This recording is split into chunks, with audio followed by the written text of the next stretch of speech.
Gojo, Okotsu, I get it. Sukuna and Gojo power-wise would be like the equivalent to Light and L, or Lalit.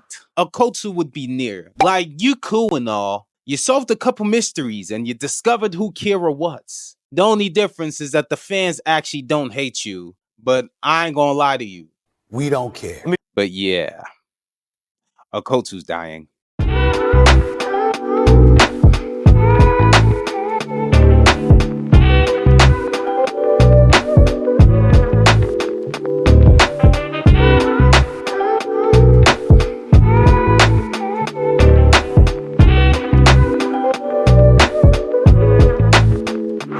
Gege's back in full health, and after a month away, we back.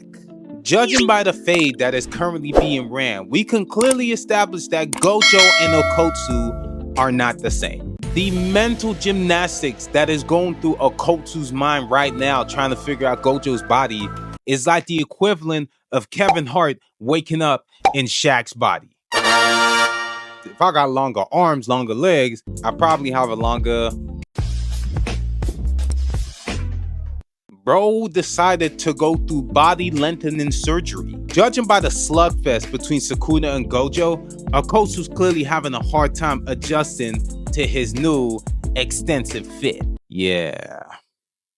Okotsu's dying. I know, I mean, I tend to put it out there that Okotsu's dying, but let's keep it a whole buck here. Bro is not the main character. She didn't have to cut me off.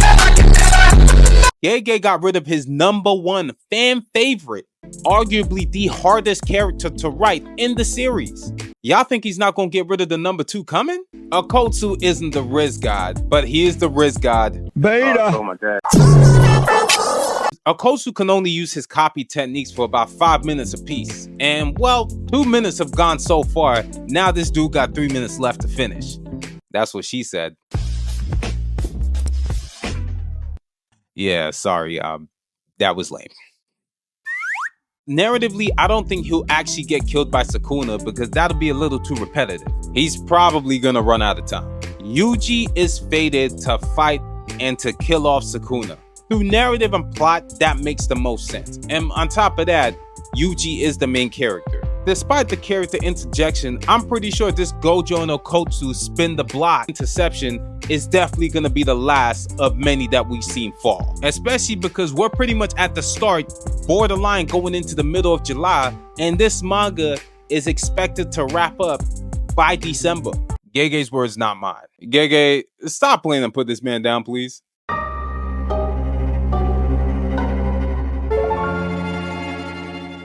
Gojo and Sukuna are cut from a different cloth. I struggle to take a day off. You always taking days off. We are not the same. Sukuna and Gojo are having a complete slugfest, from monkey flipping to soccer kicking.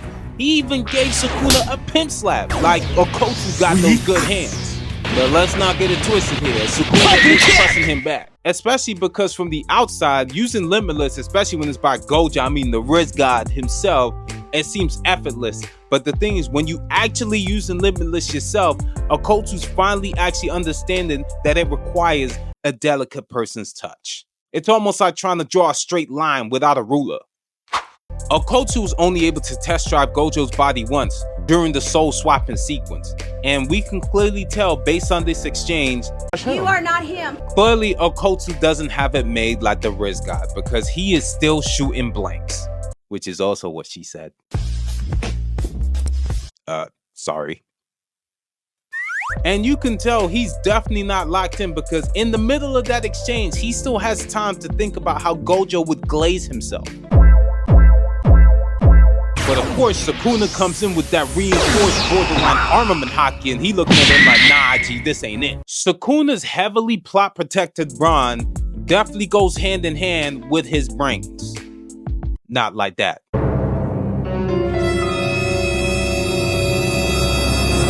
He comes to the conclusion that Okotsu's intervention is basically a one-way trip and narrows down a strategy and anticipates that Okotsu plans to launch off a hollow purple. Bro is putting in more efforts to stop Okotsu from landing that hollow purple, in contrast to when Yuji was landing those black flashes. It really makes me sit there and question how strong was Gojo at the time when he fought Sukuna. This dude really ain't trying to get turned into a whole donut. The Riz God is clearly in a league of his own, because the Limitless and the Six Eyes will put an incredible strain on one's body, which Okotsu's experiencing firsthand. Even further, you can even tell that Gojo's hand game was basically just nice, because each exchange that Sukuna's had with Okotsu, he's lost. I mean, Okotsu's lost. Like, you know what I'm talking about. Every time Gojo and Sukuna would exchange hands, Sukuna lost every time.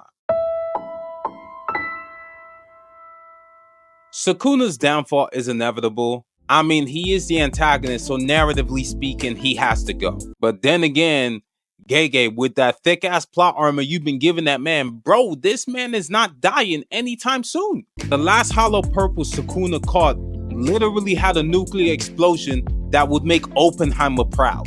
Sukuna literally looked like he caught a beat down in the projects, missing Jay's.